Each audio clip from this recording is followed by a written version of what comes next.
Good morning students. আমরা ডেটাবেসের উপাদান যখন পড়েছিলাম তখন অনেক উপাদানের মধ্যে অন্যতম ছিল ডেটাবেস ল্যাঙ্গুয়েজ। তো আজকে সেই বিষয়টা নিয়েই আলোচনা হবে, ডেটাবেস ল্যাঙ্গুয়েজ।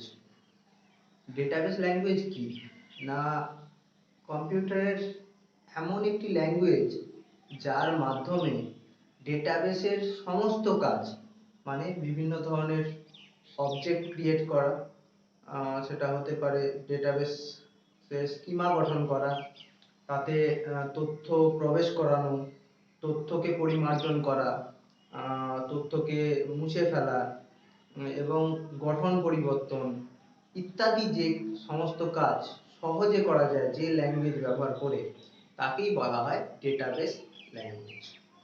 ডেটাবেসের যাবতীয় কাজকর্ম যে ল্যাঙ্গুয়েজের মাধ্যমে করা হয় এক কথায়। তো সেই রকমই একটি ল্যাঙ্গুয়েজ নিয়ে আজকে আলোচনা হবে। ডেটাবেস ল্যাঙ্গুয়েজ যেটা তোমাদের সিলেবাসে আছে সেটা হচ্ছে এসকিউএল। এসকিউএল এর সম্পূর্ণ নাম কি? Structured query language.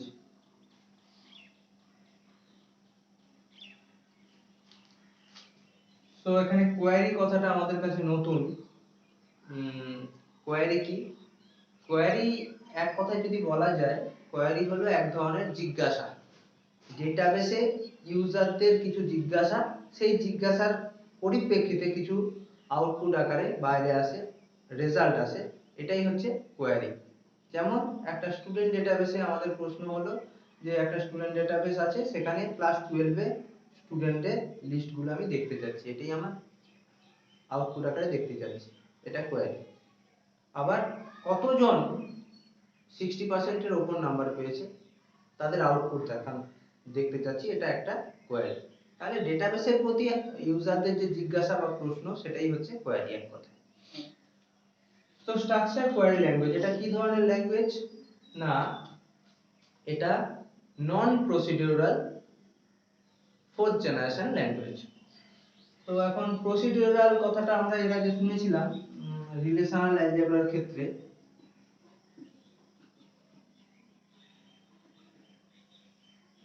রিলেশনাল অ্যালজেব্রাকে বলা হয়েছিল প্রসিডিউরাল,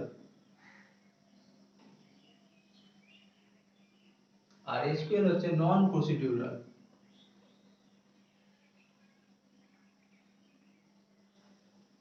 এই দুটোর মেন পার্থক্য হচ্ছে, প্রসিডিউরাল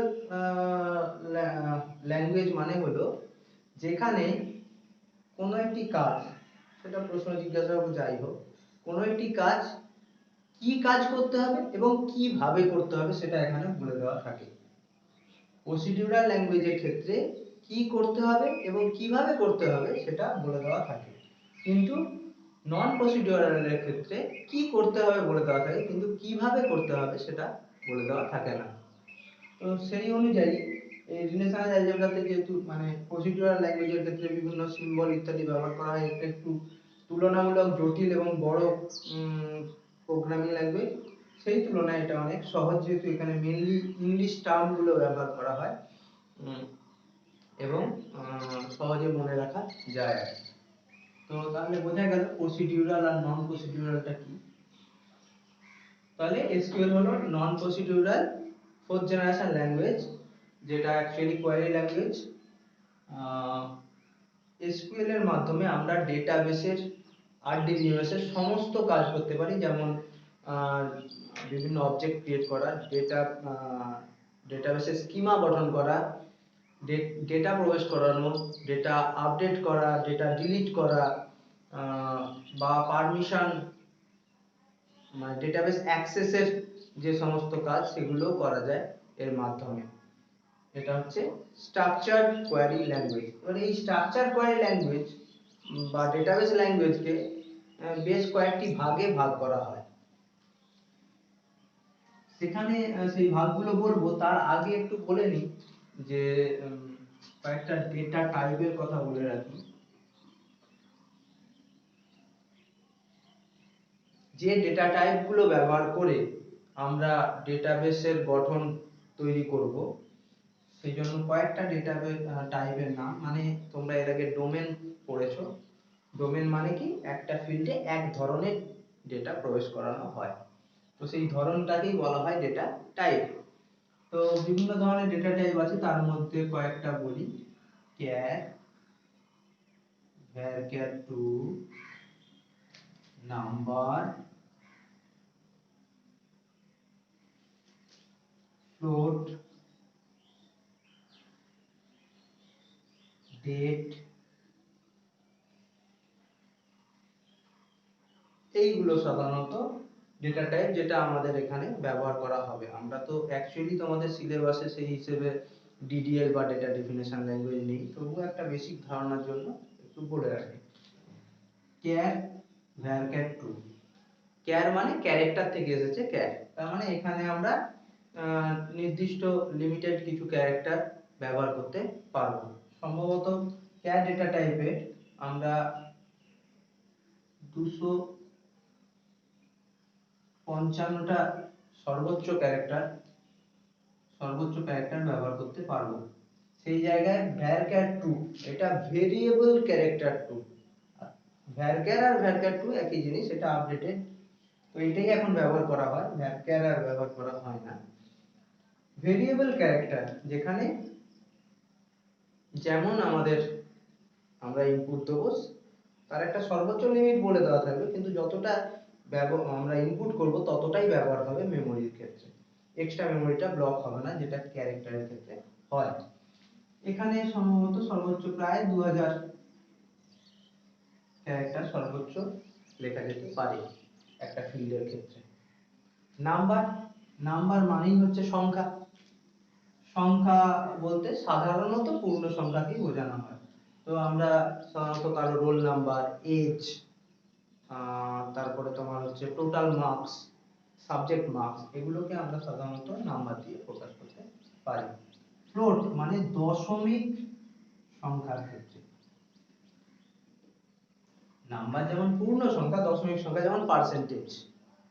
তো সেক্ষেত্রে তোমার হচ্ছে দশমিক সংখ্যার ব্যবহার করতে হবে, কারণ সবাই একবারে এক্সাক্ট পার্সেন্টেজ পায় না, দশমিকে ক্যালকুলেট করতে হয়, তখন আমরা এই ফ্লোট ডেটা টাইপটা ব্যবহার করব। আর ডেট সাধারণত ডেট অফ বার্থ, জন্ম তারিখ, ডেট অফ জয়েনিং বা date of purchasing, date of sale, এইগুলো বোঝাতে আমরা সাধারণত সেই ফিল্ডগুলোর ক্ষেত্রে ডেট ডেটা টাইপটা ব্যবহার করব। জেনারেলি এই কটা ডেটা টাইপই ব্যবহার হবে, আরো যদি থাকে ভবিষ্যতের ক্লাসে বলবো। আচ্ছা, এবারে আমি যে মেন বিষয়টা আসছিলাম সেটা হচ্ছে স্ট্রাকচার কোয়েরি ল্যাঙ্গুয়েজ। ডেটাবেস ল্যাঙ্গুয়েজকে প্রধানত কয়েকটি ভাগে ভাগ করা হয়, তার মধ্যে অন্যতম এক হচ্ছে ডিডিএল বা ডেটা ডেফিনেশন ল্যাঙ্গুয়েজ।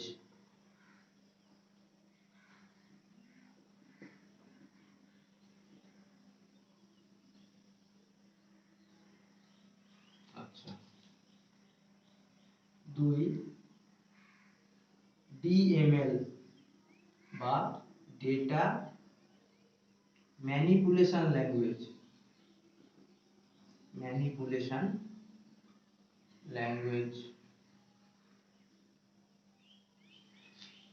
3 ডিসিএল বা ডেটা কন্ট্রোল ল্যাঙ্গুয়েজ।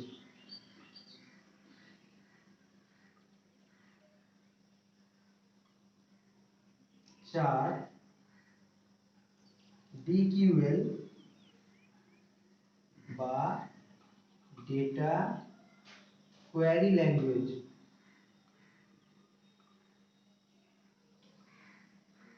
এবং আরেকটাও ব্যবহার করা হয়, সেটা খুব কম, মানে আমাদের কমন ইউজারদের ক্ষেত্রে নয়, তবুও টিসিএল বা ট্রানজাকশন কন্ট্রোল ল্যাঙ্গুয়েজ। আচ্ছা, প্রথম থেকে আসি, ডিডিএল বা data definition language. Data definition language হলো সেই সমস্ত ল্যাঙ্গুয়েজ যার মাধ্যমে ডেটাবেসের অবজেক্ট ক্রিয়েট করা বা ডেটাবেসের স্কিমা বা গঠন তৈরি করা যায়, গঠনকে পরিবর্তন করা যায়, তাকেই বলা হয়, এবং প্রয়োজনে অবজেক্টকে মুছেও ফেলা যায়, তাকে বলা হয় ডেটা ডেফিনেশন ল্যাঙ্গুয়েজ। অর্থাৎ আমাদের এখানে যেহেতু টেবিল ব্যবহার হবে মেনলি, টেবিলের গঠন সংক্রান্ত সমস্ত কাজ ডিডিএল এর মাধ্যমে করা হবে। মানে টেবিল তৈরি করা, টেবিলের গঠন পরিবর্তন করা, যেমন টেবিলের ফিল্ডের মান, ফিল্ডের সাইজ, বা অনেক সময় নাম পরিবর্তন ফিল্ডের, ইত্যাদি কাজগুলো, বা একটা টেবিলকে মুছে ফেলা, ডিলিট করে ফেলা, টেবিলের পুরো টেবিলটাকে ক্লিয়ার করে ফেলা, মানে সমস্ত রেকর্ড একসাথে মুছে দেওয়া, ইত্যাদি কাজগুলো আমরা ডেটা ডেফিনেশন ল্যাঙ্গুয়েজের মাধ্যমে করতে পারবো। তার অন্যতম উদাহরণ কি? ক্রিয়েট, যার মাধ্যমে আমরা সাধারণত টেবিল ক্রিয়েট করব। অল্টার, অল্টার মানে হচ্ছে মেনলি টেবিলের গঠন পরিবর্তন বিভিন্ন ধরনের। ড্রপ, রিনেম, টেবিলের নাম পরিবর্তনের ক্ষেত্রে, ইত্যাদি এটসেট্রা। এবার আসছি ডিএমএল বা ডেটা ম্যানিপুলেশন ল্যাঙ্গুয়েজ, অর্থাৎ ডেটা সংক্রান্ত সমস্ত কাজকর্ম, ডেটাকে ম্যানিপুলেট করা, বিভিন্নভাবে ব্যবহার করা, যেটা ডেটা ম্যানিপুলেশন ল্যাঙ্গুয়েজের মাধ্যমে হবে। যেমন নতুন ডেটা প্রবেশ করানো টেবিলে, পুরানো ডেটাকে মডিফাই করা, আপডেট করা, পুরনো ডেটাকে ডিলিট করে দেওয়া, ইত্যাদি কাজগুলো আমরা সাধারণত ডিএমএল এর মাধ্যমে করব। যেমন ইনসার্ট, আপডেট, ডিলিট।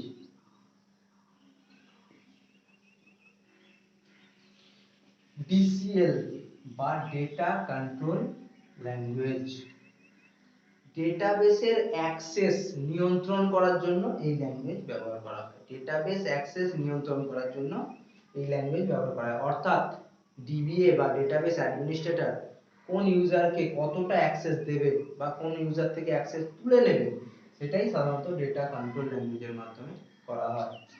এর এক্সাম্পল হচ্ছে গ্র্যান্ট, রিভোক।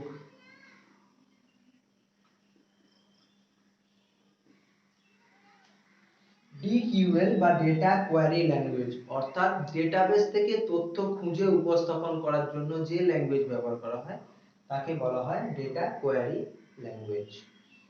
সাধারণত এখানে স্টেটমেন্ট মেইনলি সিলেক্ট স্টেটমেন্টটা, এটা ডেটা কোয়ারি ল্যাঙ্গুয়েজের এক্সাম্পল। এর সাথে সিলেক্টের সাথে বেশ কিছু ক্লজ ব্যবহার করা হয়, সেগুলো আমরা যখন এক্সাম্পল জানবো তখন আমরা শিখব পরের ক্লাসগুলোতে। তাহলে select mainly data query language. তবে সিলেক্ট যদিও ডিকিউএল ল্যাঙ্গুয়েজ, তবুও সিলেক্টটাকে আমরা ডিএমএল এর ডেটা ম্যানিপুলেশন ল্যাঙ্গুয়েজের সাথেও ব্যবহার করব বিভিন্ন ক্ষেত্রে।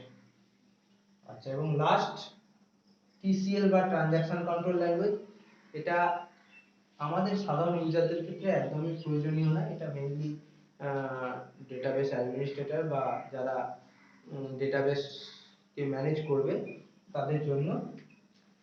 সাধারণত আমি যে ট্রানজ্যাকশন করলাম, ধরুন নতুন তথ্য প্রবেশ করালাম, পুরানো তথ্য ডিলিট করলাম, টেবিলের গঠন পরিবর্তন করলাম, সেই যে পরিবর্তন সেই পরিবর্তনটাকে হয় সেভ করে রাখা হবে, নয় যদি কোনো একটা সিচুয়েশন আসে যেখানে আমার কাজ করতে করতে হয়তো ডেটাবেস হঠাৎ করে কাজ করলো না, বন্ধ হয়ে গেল, সেক্ষেত্রে পুরানো অবস্থায় ফিরে যাওয়া যে ল্যাঙ্গুয়েজের মাধ্যমে করা হবে সেটা হচ্ছে ট্রানজ্যাকশন কন্ট্রোল ল্যাঙ্গুয়েজ। এক কথায় আমরা যা সমস্ত ট্রানজ্যাকশন করছি যে ডিটিএল, ডিএমএল, ডিসিএল এর মাধ্যমে, সেই ট্রানজ্যাকশন গুলোকে কার্যকরী করার জন্য যে ল্যাঙ্গুয়েজ ব্যবহার করা হয় তাকেই বলা হয় ট্রানজ্যাকশন কন্ট্রোল ল্যাঙ্গুয়েজ। যেমন commit, COMMIT, commit, rollback.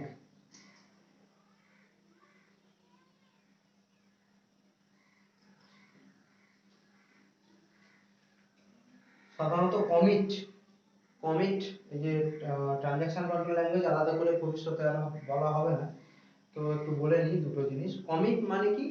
Commit হলো কমিট, আমরা কোনো ট্রানজাকশন গুলো কমপ্লিট করার পরে যদি কমিট স্টেটমেন্ট ব্যবহার করি, তার মানে হলো যতগুলো আমরা পরিবর্তন করলাম ডিডিএল ডিএমএল বা ডিসিএল এর মাধ্যমে, সেই সমস্ত পরিবর্তন সেভ হয়ে গেল একটা টাইম পয়েন্টে। আর যদি বাই চান্স কমিট